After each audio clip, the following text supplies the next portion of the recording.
Et on accueille Samuel Montambeau dans nos magnifiques studios Ford. Samuel, comment vas-tu? Salut Samuel! Salut, ça va bien, vous autres, les boys? Oui, ça va bien. On est content de t'avoir, merci. On est honorés. Je me rappelle ma dernière Merci photo pour avec toi. l'invitation. J'étais pas mal plus maigre. Oui. Je me rappelle, moi aussi. Il y a bien du monde qui peuvent dire ça, Max, que leur dernière photo avec toi, t'étais plus maigre. OK, on va Moi aussi, je l'étais. Un Un peu plus petit aussi. Ça, t'étais où dans ce temps-là? Quand on a pris notre photo J'étais ensemble? avec l'estacade de relève. Je pense qu'on était à Laval, mais je suis pas sûr. OK. Puis toi, t'étais C'était avec l'estacade de relève à Trois-Rivières, puis on avait OK. comme un tournoi le 3 d'été. Puis OK. je pense que tu étais là faire une petite séance, rencontrer tout le monde. Nice. Comme ça. Le bon vieux temps. Comment se passe ton début d'été, là, depuis... je pense que tu as été opéré, si je me trompe pas? Ouais, j'ai été opéré, ça fait à peu près un mois. Fait que là, au début, c'est sûr, je peux pas faire grand-chose, mais là, ça va bien. Je suis content de revenir à la maison, voir mes amis. Je retourne voir mon docteur dans 2 semaines aussi. Fait que la semaine prochaine, en fait. Comment qu'on vit ça, justement, tu sais, que c'est un des moments critiques un peu de ta carrière, dans le sens que tu as réussi à montrer à tout le monde que tu pouvais être dans la Ligue nationale, tu as eu des opportunités, puis là, tu te blesses. Comment est-ce que mentalement on reste tête là-dessus? C'était pas facile, tu sais, au début. En plus, Jake était blessé. Fait que là, quand moi, c'était la première fois que j'avais vraiment ma chance de jouer plusieurs matchs. Puis je suis arrivé juste quelques matchs après. Fait que c'était pas facile. Ça faisait vraiment mal au début, mais tu sais, je me suis battu depuis le début de ma carrière. Fait que j'ai juste continué à le faire. Puis les thérapeutes ont fait vraiment une belle job pour garder tout ça sous contrôle. Fait que j'ai été capable de jouer jusqu'à la fin de la saison. À quel point ça va être un sacrifice, justement, cet été? Là, tu peux sûrement pas t'entraîner à 100%. À un moment donné, il va falloir que tu mettes la machine à on. Là. C'est-tu tout planifié, ça? Tu as des discussions avec un entraîneur, nutritionniste, toute l'affaire? Ou... Oui, ben, je suis allé voir le physio aussi aujourd'hui. Là. Je travaille avec Carl Sutton, le physio des Lions à Trois-Rivières. OK. Puis j'imagine aussi la semaine prochaine, quand je vais voir mon docteur, là, si les nouvelles sont bonnes, je vais être capable d'enlever la telle enfin. Fait que après ça, je vais pas probablement commencer à bouger plus. Puis tu sais, c'était seulement 8 semaines la réhabilitation. Fait que à peu près mi-juillet, je vais pouvoir revenir pas mal à 100%. Fait que là, après ça, on va pouvoir, comme tu as dit, passer plus la machine. On t'a vu, on en parlait tantôt avec Marie-Ève, comment le Rocket de Laval a créé un engouement là, présentement avec ses performances en play-off. On t'a vu aller là-bas. Pourquoi c'est important pour toi d'aller justement dans l'amphithéâtre, aller voir comment ça se passe? Ben, c'est vraiment le fun. On m'a invité là-bas, puis j'étais très content d'y aller. L'ambiance était vraiment incroyable. Même la présentation d'avant-match et tout, là, c'était vraiment cool.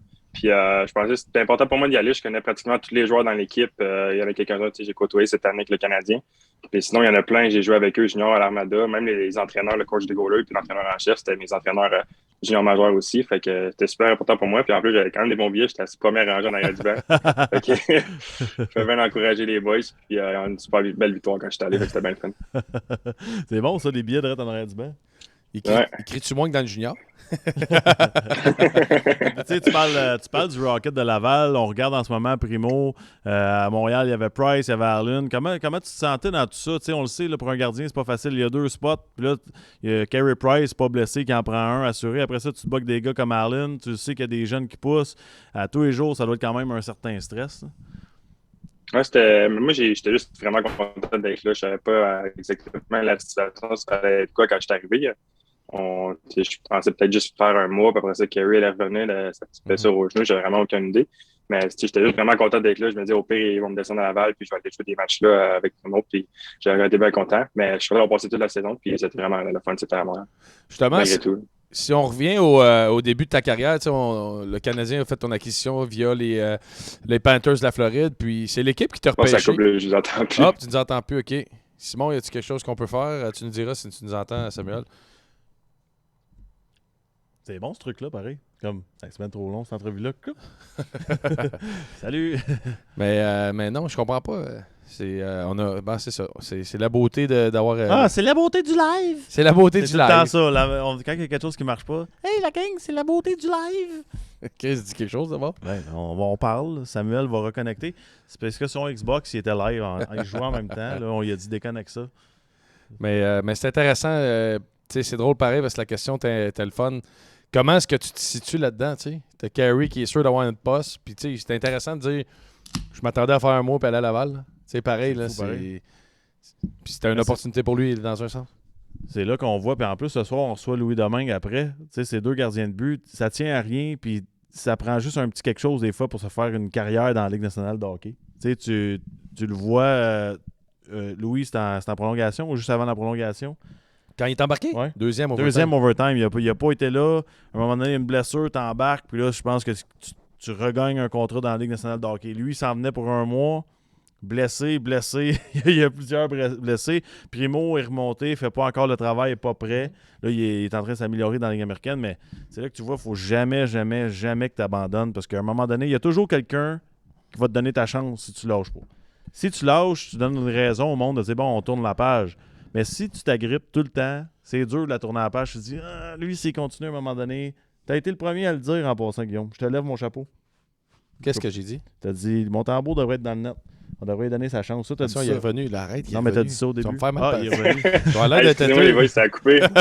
Pas de stress. C'est la beauté du Hey, live. t'as-tu vu le timing? As-tu vu qu'on parlait de lui? On n'a pas coupé pour vrai, je fais juste vous écouter. Ouais, c'est ça, il voulait voir ce qu'on allait dire. Ramène-nous justement dans ton début de carrière un peu. Tu disais que tu as été avec l'Armada, choix de 3e ronde des Panthers. Comment c'est passé? C'était les combines la semaine passée, cette semaine-là d'entrevue, le draft. T'attendais-tu à sortir en Floride ou t'avais un club que tu dis eux autres, ils ont été tellement high dans les entrevues? Je m'attendais pas à aller en Floride. Tu parles d'un club qui était vraiment high. Je pensais quand même il y avait gros d'échanges que j'allais à LA. Je pense que c'est l'équipe que j'ai rencontrée le plus souvent. Je sais que le scout québécois, il m'aimait vraiment beaucoup. Fait que j'ai vraiment pensé qu'il y avait beaucoup de chances que je m'en allais là-bas. Mais puis la Floride, eux autres, je les avais rencontrés seulement une fois. C'était au Combine. C'était ma dernière rencontre de la semaine. Puis moi, j'étais leur dernier joueur de la semaine aussi. Fait que c'était tellement lousse comme entrevue. On faisait juste, les autres faisaient juste faire des blagues, moi aussi. Puis on parlait pratiquement pas de hockey. Fait que je savais vraiment pas quoi m'attendre. Puis finalement, ceux qui m'ont sélectionné en 3e ronde. As-tu des entrevues choc, parce qu'on en a parlé toute la semaine, là, puis on va en parler encore plus avant le repêchage. Y a-tu une place où tu étais nerveux? Y a-tu une place, justement, que tu étais vraiment à l'aise? T'as-tu une des questions pièges? Tu sais, comme moi, mettons, je pense que c'était Chicago. J'avais enlevé mon chandail, il voulait voir... Avec, moi, c'était San Jose. Ouais. Je voulais voir comment on était fait. Toi, San Jose, t'as pas repêché, hein? J'ai vu le scout en chef, il a barré mon nom sur la liste. Moi aussi. Une chose, ils m'ont pas demandé ça parce que j'aurais déclaré une coupe de ronde. Ouais, Buffalo, c'est un peu impressionnant parce que le combine, c'est la bouffe. Fait que quand t'arrives, je les avais sur ma liste. Fait que leur staff au complet est là, ils t'assoient une table, il y avait même une caméra juste dans ta face. Puis là, t'as tout le staff au complet qui te regarde, ils posent des questions. Peut-être eux, c'était dur. Même San Jose aussi, je les ai rencontrés la veille du draft à leur hôtel là-bas, fait qu'il y avait beaucoup de monde. Ça, c'est impressionnant. Mais tu sais, on parlait tantôt que je disais qu'LA m'avait rencontré vraiment souvent. Ouais. Leur scout en chef était venu à l'aéroport à Montréal, puis je l'avais rencontré là à l'hôtel. Je pense qu'on était comme peut-être 4-5 Québécois qui avaient été là. Fait qu'à la fin de l'entrevue, il m'avait dit, tu sais, si t'es pas là au combine, pense pas que c'est parce qu'on t'aime pas. Tu sais, ça fait tellement de fois qu'on te rencontre qu'on commence à te connaître. C'est parfait. J'arrive au combine, puis quand t'arrives, t'as une liste d'équipes que tu dois rencontrer. Puis là, LA était là encore. Wow. Parfait, ils veulent encore me parler. J'arrive là, je rentre.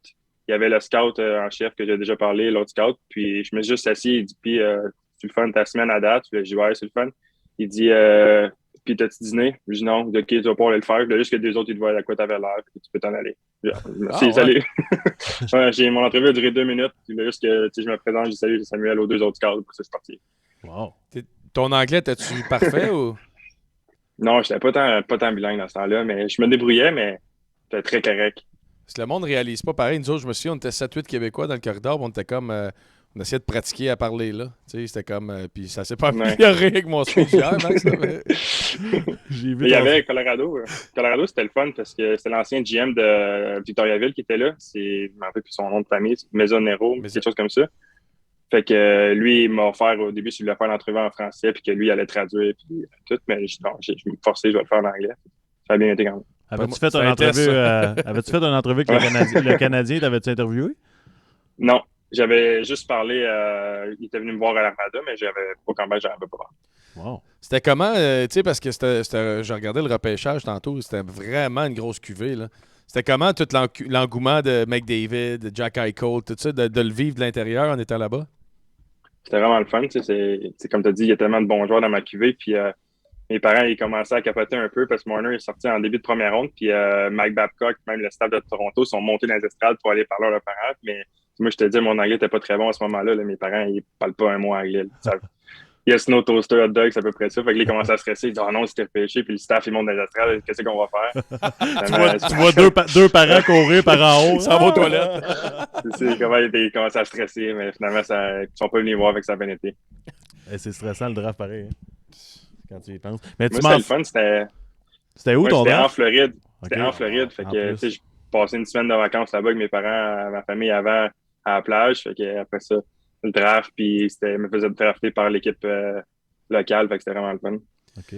Ah non, ça doit. T'es quand même chanceux, là. Les Panthers, puis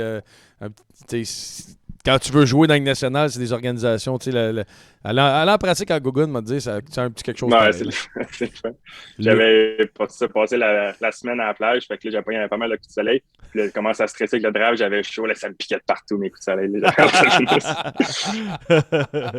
J'adore ça. Puis comment t'as su ton premier call-up? Comment est-ce que t'as été rappelé pour jouer ton premier match? C'était vraiment tard parce que les autres, ils jouaient, je pense que c'est à Phoenix que Reimer s'est blessé. Fait que après ça, là, j'ai été appelé, ils m'ont appelé comme à 2-3 heures du matin. Puis je pense que c'est même mon roommate qui est venu me réveiller parce que moi, quand je dors, je mets tout le temps mon sel à silence. Fait que ils l'ont appelé lui pour venir me réveiller. Puis j'ai joué à Springfield, c'est pas trop la ville la plus safe. Fait que là, moi, je dormais quand même paisiblement. J'entends les portes recouvrir quand j'arrive quasiment en courant dans ma chambre. Qu'est-ce que c'est ça? Finalement, c'est mon roommate qui venait de m'apprendre. Il dit, check ton téléphone, t'es call up, puis il va te rappeler. Puis c'était le fun parce que c'était à Vegas mon premier. Fait que je suis allé à Vegas, ils sont venus me chercher en limousine pour m'emmener au match. Wow. C'était bien cool. Pas gênant, commencer à Vegas, hein? Non, j'avais ma poche de hockey dans la limousine en arrière.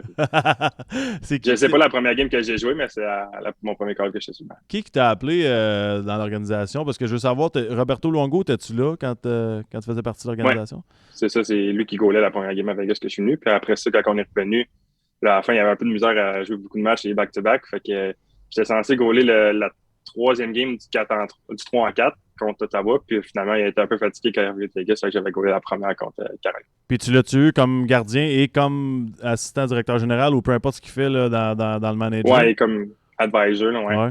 Il était là présentement. Là. Quand je suis parti, dans le fond, au mois d'octobre, il était là encore. Puis il continuait-tu à parler aux joueurs comme un Bobby Lou ou il était rendu un dirigeant? On le voyait pas beaucoup. Je pense que c'était juste plus un dirigeant. Là. Il regardait les pratiques et tout. Puis moi, il m'a même rencontré là, quand je m'étais fait descendre. Mais c'était à peu près tout. Juste. Comment est-ce que tu as appris qu'à Montréal, qu'on te mettait au balotage premièrement, puis que c'était le Canadien qui venait te chercher? Oui, ben, le balotage, je pense que c'est de 2h à 2h maintenant. Puis là, il était comme rendu au lendemain à 2h. Fait que là, je pense que personne ne m'a ramassé au balotage. Je m'en vais à Charlotte. Je texte mon agent puis tout. Puis là, finalement, 10 minutes plus tard, je reçois un appel 514. Je sais plus qui, je vais répondre. Ça peut être quelqu'un que je connais dans la région. Finalement, c'était Marc Bergevin qui m'appelait pour m'annoncer que le Canadien m'avait pris au balotage. Fait que là, vraiment content. C'est-tu vrai qu'il mesurait les biceps avant de faire les appels? Voir si tu faisais partie de la gang? Non. Mais quand on était dans la ville, en année, je l'ai déjà vu en Jess se faire bronzer sur la terrasse à RBC à côté de l'hôtel. J'adore ça. Critère numéro 1. Fais juste ça, Samuel. OK, parfait. C'est bon, tu commences à faire. Tu peux jouer avec nous autres. Puis comment, justement... Parle-nous de cette journée-là, parce que ça devait être fou. Là, même si tu savais pas trop dans quoi tu t'embarquais, tu le disais tantôt, je m'attendais de jouer un mois, aller en bas. Le monde qui t'appelait, ta vie, comment elle a changé de devenir un joueur qui a joué pour le bleu, blanc, rouge? Oui, c'était vraiment fou. Je m'attendais vraiment pas à ça. Fait que, évidemment, j'étais très content. Là, mon téléphone, il a blow up après ça. Puis les journalistes à Montréal sont bons. Hein. J'avais même pas eu le temps de l'annoncer à ma famille ou à ma blonde. Puis c'était déjà sorti des médias que je m'en venais là. Fait que c'est vraiment fou. Là, parce que j'ai des médias, évidemment, ils m'appellent. Puis tout le monde m'appelle. Là, mais c'était vraiment le fun. J'étais très content de m'en. Parle-moi de tes 10 premières minutes là, quand tu rentres dans le vestiaire du Canadien. Puis la première fois, on s'entend, là, tout le monde le vit différemment. Ça a été quoi pour toi? Qu'est-ce qui t'a impressionné à mort? Là? C'est vraiment spécial. Puis c'est le fun aussi, en tant que Québécois, tu rentres, le staff au complet, il t'accueille, tout le monde parle français. Ça va super bien l'intégration. Pour ça, tu arrives dans la chambre, tu vois toutes les photos des anciens. Puis moi, j'avais ma place. Dans le fond, j'étais à la place avec Harry Price, vu que lui était blessé, puis Jake était de l'autre côté. Fait que c'est très impressionnant aussi. Puis c'était tellement bruyant. Le match d'ouverture au Centre Bell, c'est le premier match à cause de tout le COVID, c'était pas plein. Ouais, fait que c'était très impressionnant, puis c'était vraiment le fun. C'est qui t'a accueilli le mieux? C'est une équipe qui avait des plus vieux, des plus jeunes. Qui vraiment t'as senti là, qui voulait que tu rentres dans l'équipe? Là? Bien, évidemment, les Québécois, c'est facile d'approche, aller leur parler. Là. David Savard a toujours été gentil avec moi toute l'année, il était super bon. Mais tous les gars étaient très sympathiques. Là. Fait que ça a été vraiment facile de s'accueillir. Puis aussi, comme j'ai dit, les staffs, il y en a un qui m'accueille, il est allé chercher des rondelles pour le warm-up pour me donner pour mon premier match, puis des choses comme ça. Fait que tout le monde était vraiment gentil. T'as démontré honnêtement une force de caractère, je pense, extraordinaire. Là. Je me rappelle au début, tu gaulais des matchs, mais on n'était pas capable de marquer des buts puis tout ça. Comment tu te sentais? Parce qu'on s'entend, là, c'était ta chance. Tu étais dans le filet, tu as attendu pour ça toute ta vie. En plus, avec le Canadien de Montréal, tu faisais le travail, les victoires venaient pas. Comment t'es resté positif? Puis c'était quoi l'objectif dans tout ça cette saison? C'était quoi le but ultime? Je sais que c'est de faire ta place, mais comme personne, tu voulais grandir dans quel département, mettons? Ouais, ben, je voulais juste m'améliorer puis prouver que j'avais ma place dans la Ligue nationale. C'est ça, au début, c'était pas facile, je jouais pas souvent. Puis ça a été long aussi avant que j'ai mon premier match au Centre Bell. Je jouais pratiquement tout le temps sur la route au début. Fait que quand j'ai eu ma chance de jouer au Centre Bell, j'étais vraiment content. Puis en plus, on a gagné. C'était ma première victoire avec le Canadien. Fait que c'était vraiment un beau moment. C'est-tu dur à quelque part? Tu sais, à Montréal, il y avait Carey vraiment tout le temps numéro 1. Floride, ils ont signé un gars comme Bobrovsky. Tu sais, il y a des organisations, si on regarde le Colorado, ils ont Darcy Camper, ils ont Franco, ceux qui sont. C'est deux numéro 1, mais je veux dire, tu peux challenger un peu, tu peux essayer de les battre. Là, à Montréal puis en Floride, tu n'as aucune vraiment de chance de passer devant Price ou Bobrovsky. C'est-tu dur mentalement d'avoir ce mur-là tout le temps en avant? Pas nécessairement. Tu sais, je pense que au moins tu connais c'est quoi ton rôle. Tu sais que tu vas jouer à peu près 2 semaines. Puis après ça, les pratiques, c'est toi le gardien, c'est toi qui vas faire les drills avec les gars, puis tout ça. Puis tu sais aussi quand tu es avec Bobrovsky ou Carey Price, c'est vraiment des gars qui sont solides. Fait que tu sais, c'est rare qu'ils vont avoir des mauvaises soirées parce que toi, tu as des chances d'embarquer. Fait que tu sais, c'est juste de travailler dans les pratiques. Puis quand c'est ton match à chaque une semaine et demie, 2 semaines, là, d'être prêt. Ouais, mais justement, quand tu goals aux 2 semaines, ça doit être tough. Là, comment vous faites pour être aussi sharp? Tu sais, les gars, on s'entend, vous êtes concentrés. Là. Mais quand t'es pas dans le filet, c'est tough là, d'arriver, puis la pression, puis tout ça. Là. Ouais, c'est sûr, c'est tough. Mais on faisait beaucoup, beaucoup de reps avec le coach des goalers pour rester sharp. Puis je pense que ce qui est le plus dur, c'est si tu as un mauvais match quand tu goals aux 2 semaines, mais là, il te trotte dans la tête longtemps. Puis qu'après ça, tu as comparativement un premier goaler qui va jouer un mauvais match. Après ça, 2 jours après, il retourne direct dans l'action. Fait que c'est peut-être ça, mais comme j'ai dit, on fait beaucoup de reps, on essaie juste de rester sharp puis de garder tout le temps ça automatique. Là. C'est drôle, tu parles de l'entraîneur des gardiens, puis les reps, puis tout ça, la pratique. Pratiquez-vous de quoi contre le Michigan? Tu sais, le but que tout le monde marque dans les heures. Non, mais en parlez-vous ou y a-t-il une technique pour ça ou c'est juste on peut rien faire? On n'a pas parlé. Tu sais, souvent, quand on fait nos pratiques, souvent, ça va être avec le coach des coureurs à l'entrée. Mais j'aimerais bien ça le voir essayer de faire ça. C'est ça. Eric Raymond, là, pour essayer de nous scorer, nous montrer comment faire. Là. On se le cachera pas. Les entraîneurs de gardiens, c'est dur côté lancé. Ça dépend lesquels, mais oui. C'est qui... Il a même été pas pire, il n'a pas eu des bons. C'est qui avait la meilleure shot? Tu sais, toi, tu étais prêt d'arrêter. Là. On voit Caulfield scorer tout le temps, mais toi, c'était qui ta bête noire chez le Canadien? C'est sûr qu'Ophil, il est vraiment dur à arrêter. Là. Il change son angle quand il shoot, puis il est dur à aller pour un goaler. Mais sinon, je dirais Anderson, il a vraiment une pesante aussi. C'est un gros bonhomme, il met son pas dessus, fait qu'il rentre pas pire. C'est Chariot aussi qui tirait le plus fort possible pour moi parce que au début, j'ai dit OK, faut que tu me laisses en scorer un rapidement dans la pratique parce que sinon on va shooter de plus en plus fort. Puis là, il arrivait au Ashmore dans le de moi, puis il faisait un slap shot pour essayer de scorer. Sacré Ben. J'adore ça. On parlait, la semaine passée, on a reçu, il y a 2 semaines, David Savard, puis on parlait des funérailles de Guy Lafleur.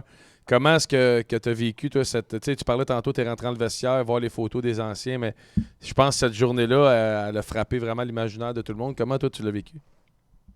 Ouais, c'était fou. Même aussi, je pense que c'était la veille ou peut-être 2 jours avant, quand il y avait le Wake au Centre Bell.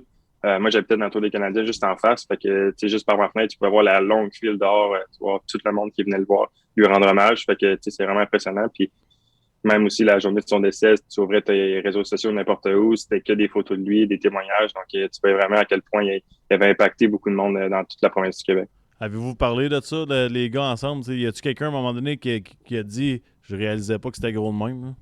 Le Canadien de Montréal? » Oui, mais j'ai pas entendu, mais c'est sûr, Marty, c'était un de ses idoles de jeunesse. Fait que la journée de son essai, on a tout parlé dans la chambre, puis on a eu un bon speech avec ça. Puis notre match suivant aussi, je pense qu'on joue à Ottawa, même chose. Fait que on voulait gagner puis jouer pour Guy, puis aussi pour toute la province, là, comme les aider à faire un deuil en joueur du bon hockey. Tu parles de Marty, puis on va revenir sur lui. Mais je veux parler des entraîneurs que tu as eu dans ta carrière, parce qu'on s'entend, là, c'est important dans notre développement. Puis Joël Bouchard, que tu as eu avec l'Armada, qu'est-ce que ça a représenté pour toi, et à quel point il t'a aidé à grandir comme joueur? Il m'a aidé beaucoup.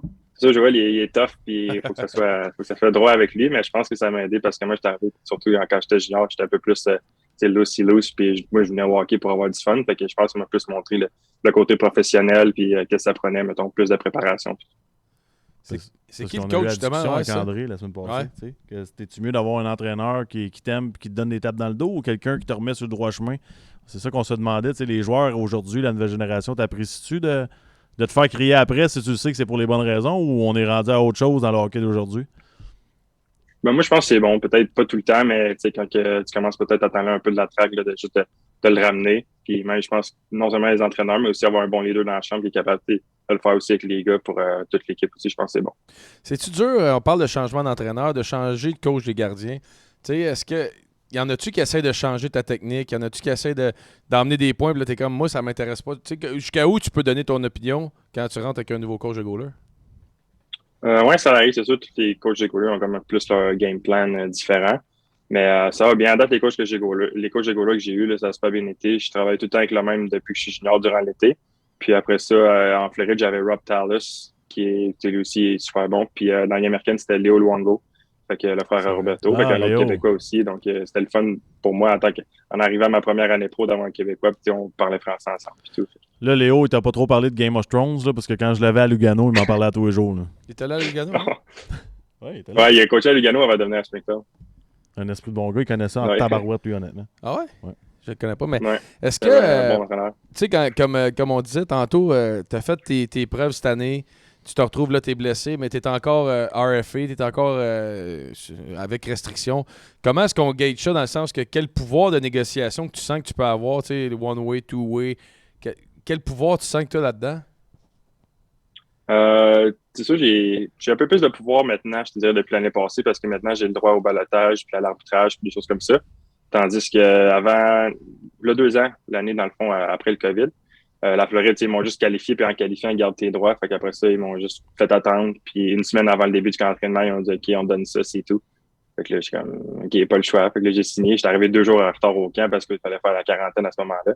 Mais, tu sais, là, maintenant, on a un peu plus de pouvoir, justement, à cause de l'arbitrage. Fait que s'ils me qualifient, c'est sûr, ils gardent mes droits, mais au moins, tu sais, on est capable de plus négocier avant de rentrer en arbitrage parce que les deux côtés, on ne veut pas se rendre là. Mais justement, ça laisse-tu comme joueur, tu sais, toute négociation laisse des traces un peu, mais quand ils agissent un peu comme la Floride a fait, est-ce que pour un joueur, ça reste en tête? Tu sais, il y a quelque chose, il y a une confiance de briser un peu? Ouais, c'est sûr, c'est ordinaire. J'aurais aimé ça, peut-être plus avoir des nouvelles avant, puis après ça, plus travailler pour l'été, mais je savais vraiment pas à quoi m'attendre. Puis en plus, c'est ça, c'était arrivé à Noël à ce moment-là. Fait que les bureaux sont tous, pour les visas, sont tous fermés durant le temps de Noël. Fait que c'est pour ça que j'ai eu ça en retard, puis j'étais en retard au camp. Fait que, évidemment, les négociations l'année d'après, on a fait ça différemment, puis ça a mieux été. C'est quoi la plus grosse différence tu sais, pour un gardien, tu sais, si on part de junior à la Ligue américaine à la Ligue nationale de hockey, tu sais, pour les joueurs, mettons, à l'attaque, c'est la vitesse d'exécution, le jeu physique et tout ça. Pour toi, comme gardien, c'était quoi comme l'évolution dans tout ça? Mais je te dirais la même chose. La vitesse d'exécution est tellement plus rapide.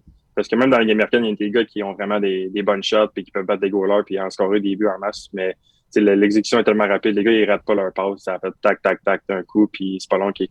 Si je t'en retard, la rondelle va être derrière moi. Je pense que c'est vraiment ça le plus gros point. Les gars sont intelligents aussi. Ils sont tout le temps bien positionnés. Puis... On a vu 2 matchs, ben, pas 2 matchs, mais vous donniez pas mal de shots pendant un bout de temps durant la saison. Puis là, on dit tout le temps, hey, sur le gardien, à quel point c'est tough pour que les gens comprennent. Tu sais, vous aviez donné, je pense, ces 2 matchs de suite, 48 tirs. À quel point c'est tough pour le gardien, la différence de 20 tirs de plus. Là. Non, il a fait 48 saves, 2 matchs de 48 suite. saves, 2 matchs de suite. C'est Premier record, dans, hein? premier dans l'histoire du Canadien. C'est ça. Pas de niaisage. Mais comment est-ce que c'est... La première, Arrête la de deuxième, je sais couper! pas quoi, ça m'a mis un peu en shape, mais la première, là, je pensais pass out avant la fin de la game. Il restait la troisième, je pense qu'on passait toute la troisième dans notre zone. Puis à la fin de la game, on menait 5-3. Puis on a fait un icing, il restait comme 40 secondes. Puis là, j'étais brûlé. J'ai manqué de faire comme au football, me lever et avoir l'arbitre qui est time out. Faut que je prenne mon souffle. Mais finalement, j'ai réussi à me rendre jusqu'à la fin. Puis je pense qu'il y avait 112 lancers tentés ce match-là. Puis c'était éreintant. Là, j'ai juste été voir mon trainer sur... je pense au premier TV timeout, j'ai dit faut que tu nous donnes de quoi à manger ou quelque chose. J'ai plus de gaz. C'est vrai que les hot dogs sont bons, sans belle. Sam, je voulais savoir si tu as le choix. 50 shots dans une game avec une victoire ou tu reçois 8-9 shots dans une victoire aussi. Qu'est-ce qui est le mieux pour un gardien? Tu veux être dedans ou Pour une les game stats, plate? Ouais, pour les stats, c'est mieux 50. Ouais, pour l'instant, c'est mieux 50. Je dirais 50, c'est fun parce que t'es dedans tout le match, puis tu vois de l'action, tu te sens bien. dans 8-9 matchs, des fois, mais si on gagne avec 8-9 lancés, je peux le prendre aussi. Les soirées tranquilles, des fois, ça fait du bien aussi. Ça doit être plate pareil. Hein. Ah, T'es ça là doit dans le être long. net, bon. Ça doit être long. Ouais, ça va être long.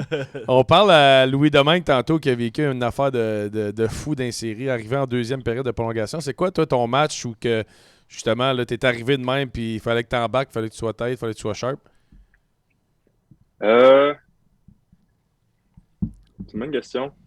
Mais tu sais, ça arrive souvent. Ça m'est déjà arrivé à un moment donné. C'était drôle parce que mon gars goaler avec qui j'étais dans le junior s'est battu une bagarre entre deux goalers. Fait que là, il a fallu que j'embarque après, puis on a fait un jeu blanc à deux. Mais un match demain, je pense en série, je pense pas que ça me soit déjà arrivé. Tu sais, ça m'arrive souvent une fois de temps en temps durant la saison. Mais peut-être, je dirais, en Floride, quand on jouait contre Boston, à Boston, Bobrovsky s'est fait sortir, c'était 4-0. Là, je suis rentré en troisième, on a remonté ça 4-4, puis finalement, on a gagné en shootout. C'était vraiment une belle expérience, ça fun comme game. Ça ressemble à quoi le niveau de concentration? On n'a jamais demandé ça aux gardiens qui viennent sur le podcast. Tu es assis, là, puis tu sais que tu ne goals pas à soir, là, mais tu gardes ça en arrière-pensée que tu vas rentrer dans le net si jamais il arrive de quoi. Comment tu fais pour rester là? Parce que moi, on parlait de Bobby Lou tantôt. À Chicago, Bobby Lou, il y avait une slice de pizza puis 3-4 sacs de popcorn de manger rendu en deuxième période. Là, mon premier call-up, ça avait fait ça. On est allé sur le voyage dans l'Ouest et j'ai joué 4 games en 6 soirs, je pense. Puis quand on est arrivé à Dallas, dans son stade, il y avait comme un méga bag de popcorn là, juste pour lui. Lui, il goulait pas à soir, il allait manger ça dans la chambre. Puis, mais c'est sûr, on essaie de pas trop y penser parce qu'évidemment, si le backup il rentre, c'est parce que soit ça va pas bien ou bien l'autre il s'est blessé. Fait que c'est pas trop y penser, mais il faut qu'il quand même rester concentré sur le banc. Souvent, quand je suis sur le banc, j'essaie de parler gros, mettons, aux défenseurs, d'écrire time ou des choses comme ça pour essayer de rester involved, mais c'est pas mal ça. Comment est-ce que tu perçois les playoffs en ce moment? Le Lightning, ça n'a juste pas d'allure, honnêtement, ce qu'ils réussissent à faire eux autres. Surtout sans Braden Point, là, c'est surprenant. Ouais. Et sortir la Floride en 4, j'aurais jamais pensé. La Floride a toute une machine offensive. Sûr, Vasilevski était très solide. Quand tu regardes. Ça a été une bonne finale. Quand tu regardes un gars comme Vasilevski, puis là, on va enlever dans ma question la réponse Carey Price ou Jake Allen, là, mais un gardien dans la Ligue nationale de hockey, pour toi qui est un modèle, à part Carey puis Jake qui sont avec toi à Montréal, y a-tu quelqu'un que tu veux devenir, mettons, là, un Vasilevski, un joueur dans la Ligue? Sûr, Vasilevski, je pense que c'est le top en ce moment. Techniquement, il est tellement fort, il est athlétique, puis on entend aussi son éthique de travail en dehors de la glace est tellement bonne. Mais moi, en grandissant, évidemment, c'était Carey Price. C'était lui qui était le plus fort techniquement à ce moment-là. Fait que c'est pas mal plus les modèles. Maintenant, je te dirais Vasilevski. Shoshokin aussi a eu toute une saison. Il était beau à voir. Mais tu dis que Carey, c'était ton modèle. Quand tu l'as rencontré la première fois, ça ressemblait à quoi la discussion? On s'est juste parlé vite. Au début, il était jamais vraiment là. Ouais. Non plus, Carey, c'est pas le gars qui parle le plus. Fait que, il me fait rire quand on a notre group chat, mettons juste les boys ensemble, puis tout le monde écrit des messages, puis lui, il envoie tout le temps juste un pouce. Il a pas changé. C'est juste un emoji d'un pouce, c'est tout. Même qu'il le fait en réalité. Tu y parles, puis il fait. Ouais, c'est ça. J'adore ça. Mais on a un petit segment qu'on appelle on se vide le sac. C'est 3 petits slides. Ah non, attends, j'ai une question avant qu'on n'a pas demandé. C'était où ton rookie party? C'est où tu as eu ton party de recrue? Moi, c'était le fun, mon rookie party. C'était à Las Vegas. Oh my lord. Fait que là, vas-y, on écoute. OK. Je l'avais compté aussi sur le podcast avec Kevin Raphaël au début de la saison. C'est ça, nous, on était à Vegas, puis on a quand même une belle horaire. On jouait le samedi soir, puis après ça allait, je pense, au mardi ou mercredi à Phoenix. Fait qu'on avait une couple de jours après, fait qu'on avait un day off après. Après ça, je pense qu'on flyait l'autre journée d'après. Fait que ça, on joue notre match. Après ça, les gars avaient tout seté ça. On a un beau souper. On s'en va, après ça, on sort au Hakkasan. C'était Steve Aoki qui était le DJ là ce soir-là. Puis c'était la même soirée que Tyson Fury venait de gagner son combat. Wow. Fait qu'il était juste le bout direct à côté de nous. Wow. Puis c'était vraiment le fun. On arrive là, évidemment, tout le monde commence à boire. Puis après ça, tous les rookies, il fallait qu'on se déguise. Il y avait des déguisements dans le bac. Puis on fallait qu'on se promène faire le tour du bar avec ça. Moi, j'étais un cookie monster, je pense. Les bonhommes, le vert, là, comme les vaguettes. J'étais déguisé avec ça.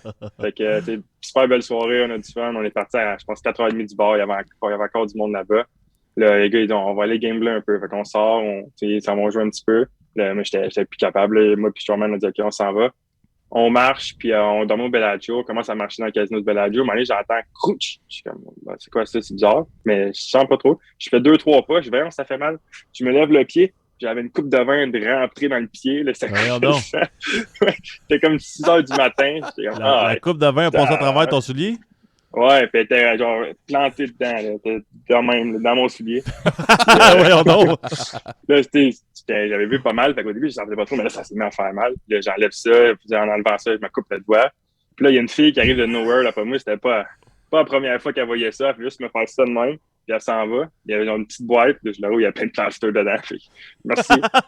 Voyons donc. On est su ça, mais des plasters vont dans ma chambre. Ils ont été sur le toit faire le Wolfpack comme dans Hangover. Ouais. Ça va arriver le lendemain, je a disparu, puis tout. Non, Mais là, t'es en train de me dire. T'es en train de me dire que t'as pas pris de photo avec Tyson Fury, là? non, non. Il était comme, je sais pas, le bout à côté, puis lui, après, ça, il était rendu sur le stage et ça faisait le gros party. Dansait pas de chandail, lui. Hein. Ouais. C'est une entrevue, ça a l'air. Pas de chandail. Ouais. Excusez, je m'en porte. Non, Constantin, on a dit qu'on ne portait pas de chandail. C'est une joke plate. Vraiment bon. Ouais, je me sens pas. Simon, tu peux mettre la slide. Ben là, je pense qu'il y a une des réponses que je sais que c'est quoi, là.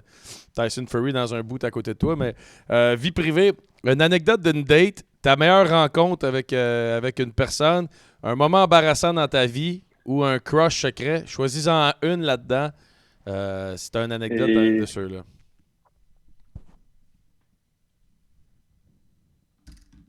Je peux te dire un moment embarrassant, c'est une anecdote quand même drôle de l'année passée. On se fait caller up à la fin de la saison, moi puis Brady Keeper. Je sais pas si vous connaissez, il joue à, je pense, Vancouver maintenant. Puis c'était à la fin de la saison. Je savais que je revenais probablement pas à mon appartement. Fait qu'on se dépêche, je pack mes affaires, on remplit le char. Puis il nous loue un char pour qu'on se fasse call up à cause qu'il voulait pas qu'on prenne l'avion. Puis il nous dit, fou, soyez là avant 11h demain matin. C'est parfait, on se dépêche. Là, il est rendu 9h le soir, on fly, on s'en va à Chicago, on partait de Syracuse. Puis ça prend même pas 15 minutes, on est parti. Lui, il roulait comme un malade, c'est lui qui chauffait. On se fait arrêter. Bon, ça part bien. Après ça, on commence, on s'en va on arrive jusqu'à Cleveland. On dort là, on repart 15 minutes après, on se fait arrêter. Fait que là, ça va vraiment pas bien. Après ça, on continue. On chauffe encore un peu. Là, on appelle. Là, ça se peut qu'on soit encore en retard. Ça fait 2 fois qu'on se fait arrêter. On arrive une heure plus tard, on se fait encore arrêter par la police. 3 fois? On a traversé 3 États pour se rendre jusqu'à Chicago. On s'est fait arrêter dans chacun des États. On est arrivé là à panique, à 1 heure en retard avec les autres qui capotaient parce que je pense qu'il fallait arriver justement avant 11 heures pour juste nous rentrer sur le roadster ou je sais pas quoi.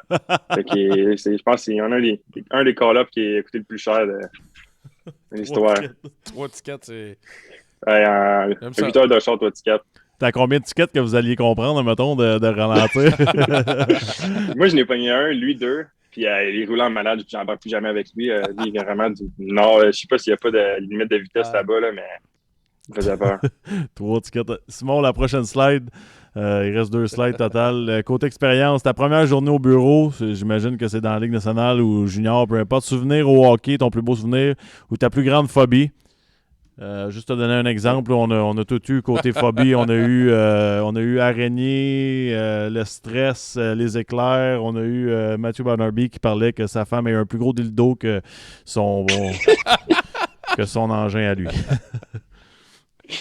Bon, je peux parler de ma plus grande phobie aussi.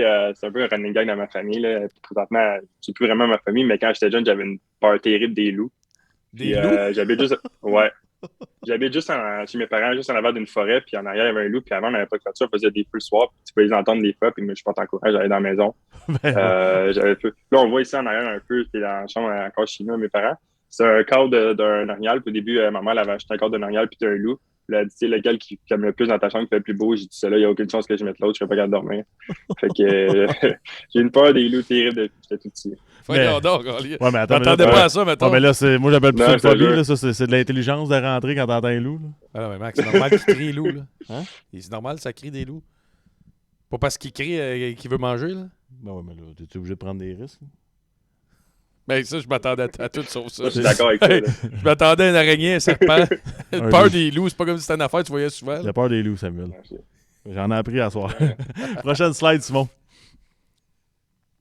Côté voyage, meilleure anecdote de voyage, meilleur souper sur la route, plus gros événement sportif auquel tu as assisté ou un foursome de golf de rêve. Avec qui t'aimerais ça jouer? Un foursome. Je faisais un foursome de golf. Je suis vraiment mauvais au golf, mais j'aime ça jouer. Puis, je pense que je prendrais Michael Jordan, Drake puis Henrik Lundqvist. Un peu de tout, mais un- c'est tous les gars que C'est un esti mix, ça, là. Ouais. Drake, Michael Jordan. Henrik Lundqvist, c'est mon gardien préféré en grandissant. Joueur de basket préféré. Rapper préféré, tant. Moi, je peux te dire que mon foursome, ça serait n'importe où, mais dans le Live Tour, le nouveau tour qui paye des 300 000. Il peut Oui, ça nous serait là. payer pour aller jouer là. Fais-moi jouer avec n'importe qui, ça me dérange pas.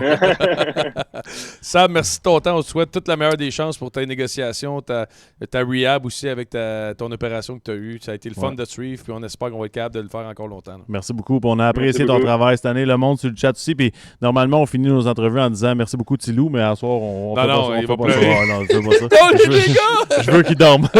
Salut, Sam. Je vais Merci le texter beaucoup. le matin, il n'a pas dormi. Bye bye. C'est ça. Bon, Salut. Ciao, thank you.